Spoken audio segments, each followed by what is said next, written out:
श्री स्वामी समर्थ. बघा, येत्या गुरुवारी गुरुपुष्यामृत योग आहे. येत्या गुरुवारी 18 तारखेला गुरुपुष्यामृत योग वारंवार येत नाही. ज्या गुरुवारी पुष्य नक्षत्र येते त्या दिवशी गुरुपुष्यामृत योग तयार होतो. गुरुवारी धार्मिक कार्य करणे उत्तम मानले जाते आणि पुष्य नक्षत्र सर्व प्रकारच्या कार्यांसाठी अत्यंत शुभ मानले जाते.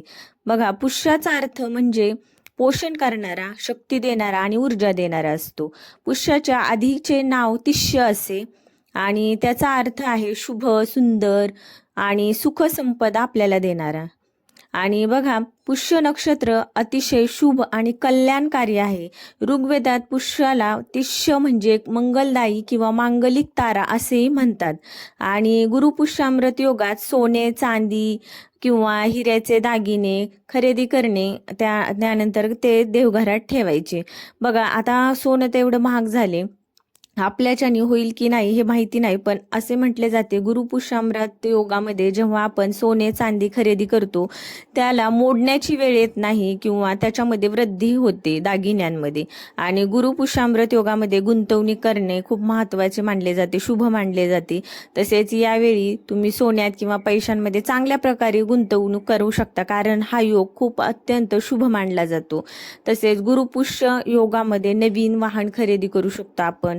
त्यानंतर या कालावधीत नवीन घर खरेदी करू शकतो आणि मग नवीन घराचे बांधकाम सुद्धा करू शकतो.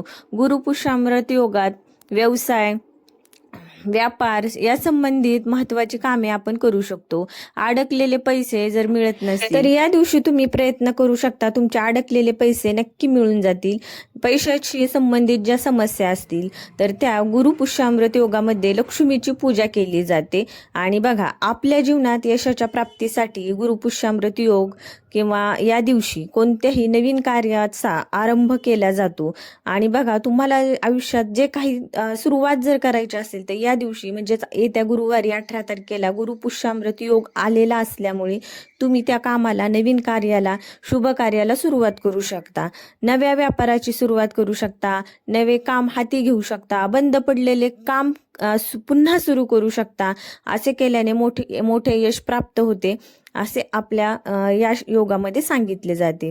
बघा, कोणत्याही दुसऱ्या कामांसाठी हा योग शुभ असला तर या दिवशी विवाह करत नाहीत. बघा, या दिवशी विवाह हा शुभ प्रसंग असला किंवा हे शुभ कार्य असलं तर या दिवशी करत नाहीत, कारण बघा, पुष्य नक्षत्र विवाहास वर्ज मानले जाते आणि असे आपल्या शास्त्रानुसार सांगितले जाते की या दिवशी आपल्याला जो विवाह आहे तो करायला चालत नाही.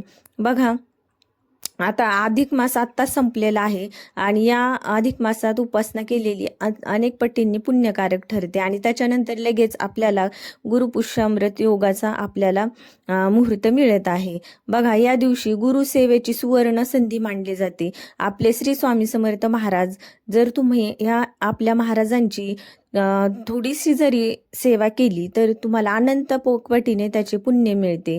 आपले दत्तगुरू असो, श्री स्वामी समर्थ महाराज असो किंवा तुम्ही ज्या गुरूंना मानता, ज्यांचे नामस्मरण करता, त्यांना तुम्हाला या दिवशी पूजायचं आहे किंवा त्यांची भरभरून सेवा करायची आहे. बघा, या दिवशी गुरूंचे पूजन करायचे, नामस्मरण करायचे, मंत्राचे पठण श्रवण करायचे आणि स्तोत्रांचे पठण श्रवण करून उपासना करायची. या गोष्टी खूप पुण्यकारक मानल्या जातात. यामुळे चौफेर आणि चौपट असा लाभ आपल्याला मिळतो.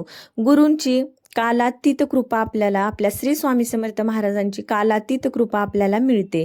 जी शक्य असेल ती सेवा आठवणीने करा. आणि या दिवशी श्री स्वामी समर्थ महाराजांचा जे आपलं गुरुचरित्र पारायण आहे किंवा आपले स्वामी चरित्र आहे त्याचा अध्याय करा. बघा, गुरुचरित्रातला 14वा अध्याय तुम्ही करू शकता, रोज केला तरी चालेल, कारण हा खूप फलदायी ठरतो. आणि आता गुरुपुष्यामृताच्या दिवशी गुरुला ही सेवा समर्पित करू शकतो आपण आणि त्यांच्यासाठी आपल्याला स्वामी चरित्र वाचायचे आहे, तसेच त्यांचा 11 माळी जप करायचा आहे. एक छोटीशी सेवा ही गुरुपर्यंत पोहोचून त्याच्या अनेक पटींनी मोठे फळ आपल्याला प्राप्त होते.